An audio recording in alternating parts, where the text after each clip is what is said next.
The impact on the real sector when the servicing is considered is also a source of worry. Our debt service is very high.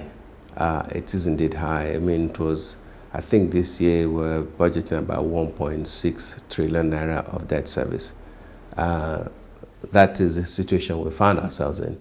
But when you do a lot of the type of borrowing that the government is targeting, where you're getting quite a lot of, bilateral support from many countries, particularly over very long tenors, and with low interest rates, often in foreign currency, the tax bill, the debt service is not as high. If you think about the domestic environment now, T-bills are around 16, 17%. Most of the bonds are yielding around 14, 15%. So by the time the government tries to borrow in Naira, they're paying about 15% interest on that money. So that contributes to the debt service. If you borrow in dollars on a concessional basis, 20, 25 years at 2%, you can see an equivalent amount has a much lower contribution to the debt service, which is why it makes sense for the government to seek to borrow more efficiently in dollars over a very long term. And so long as they can revive the economy sufficiently for the economy to start earning dollars. And the focus areas are, of course, in the oil industry, we need to continue to invest in there, but we also look at industry sectors that enable us to export, in agriculture, in small scale manufacturing. Exporting can help increase our wealth of dollars, which will help us service that long-term debt eventually. So long as the economy Still on the private sector, Mr. Chioke observes that steps like the current proposal of the federal government may hamper their chances to borrow. The main thing with excessive borrowing, as we've seen in last year, particularly in the domestic market, is that it squeezes out the private sector. Take, for instance, the government is seen as AAA rated. If the government is borrowing from the capital markets or from the bank market at 15% for, say, 2-3 years, and another company wants to come and borrow, people would then say, well, if I'm taking no risk lending money to the federal government, for the average company that wants to borrow, I'm going to have to charge a premium for that. And maybe that premium is what then drives the borrowing rate for other corporations to 20+%. You see, when the government doesn't borrow as much, then people who have excess cash will then be looking for income. And maybe what will happen is that interest rates will then begin to trickle down and come to maybe about 10% for the risk-free rate, for the little that the government is borrowing. That means, therefore, somebody who used to pay 20% might end up paying 15, 16% to borrow. Now, for many private companies, it's cheaper for them to borrow. It's much better for them to borrow at a lower interest rate than to borrow at a higher interest rate. And so the less the government can choose to borrow, the better for the economy. As well as repayment plan. I know one of the things we're looking at is good old oil and gas. But even at that, our record doesn't speak well for us. What have we done about the oil and gas sector infrastructure? We've said it many times when the buzzword was the PIB, TIB. That is creating the legal and regulatory framework to ensure that our oil and gas industry moves on to the next phase of development globally. But we didn't do it. And what has been the consequence? No new investment has come into that sector for at least 5 years. So we're even behind on that. We're behind on our cash calls. So the very thing for which let me just call it your bread and butter, you are not even looking after. And there's a Niger Delta crisis. Okay, we saw the Honorable Minister of Petroleum give us the 7 big wins, and one of which is developing infrastructure in the Niger Delta. That's fantastic.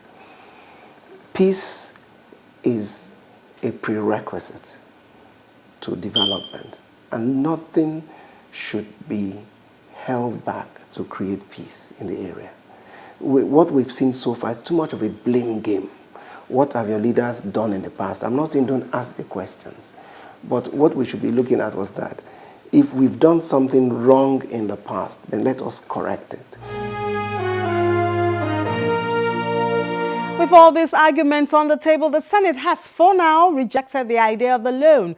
So the need for alternative to the major focus of the loan, which is financing infrastructural development, is another topic for discussion, and privatization is one suggestion. Look at telecoms, where you very quickly and smartly opened it to private sector investments. Look at the phenomenal difference. Don't forget, Nigeria's ranking as the largest economy in Africa rode on the back of the telecoms revolution. So if we have that sort of sterling example, why didn't we replicate it in other directions? But again, we see Singapore Airlines. It's a state-owned enterprise. It's doing extremely well. Ethiopian Airlines is owned by government as well. It's doing pretty well. So the point I'm making is that it doesn't matter whether it is managed by entrepreneurs or by governments. It is about what kind of people are leading it. So if you have good people running it, you get good results. If you have bad people running it, I mean, there are reports in Nigeria recently I read that 50 individuals or so owe about 5 trillion naira in Nigeria, a population of 180 million people. The point I'm making is that bad people will not do it well. Good people will do it well, whether in government or in private. Another proposed solution is specialized borrowing.